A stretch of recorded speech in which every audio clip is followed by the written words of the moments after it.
And people say, hey, you're violating human rights, and the Israelis say, there's no equivalency between suicide bombings and protecting our security, and the Palestinians say there's no equivalence between suicide bombings and the occupation. This is the 35th year of a harsh, brutal, and vicious occupation, supported unilaterally by the United States, constant terror and atrocities.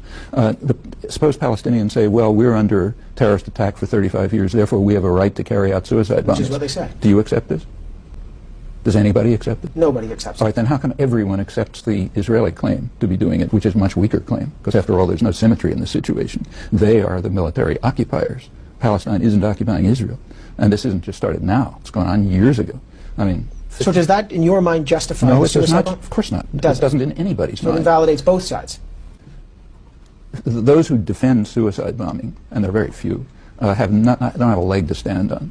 Those who defend the Israeli atrocities, including the U.S. government, most intellectual opinion, a good bit of the West generally, yeah, they don't have a leg to stand on either, and they have a much weaker position.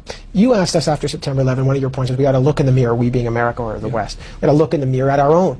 Was that a way of saying, look, people like bin Laden are angry at us for good reason?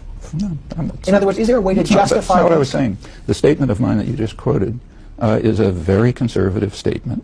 In fact, it was articulated by George Bush's favorite philosopher, Jesus Christ, who pointed out, famously, defined the notion hypocrite. A hypocrite is a person who focuses on the other fellow's crimes and refuses to look at his own. That's the definition of hypocrite by George Bush's favorite philosopher. When I repeat that, I'm not taking a radical position. I'm taking a position which is just elementary morality. This is not religion. This is elementary morality. If people cannot rise to the level of applying to ourselves the same standards we apply to others, they have no right to talk about right and wrong or good and evil. But let's talk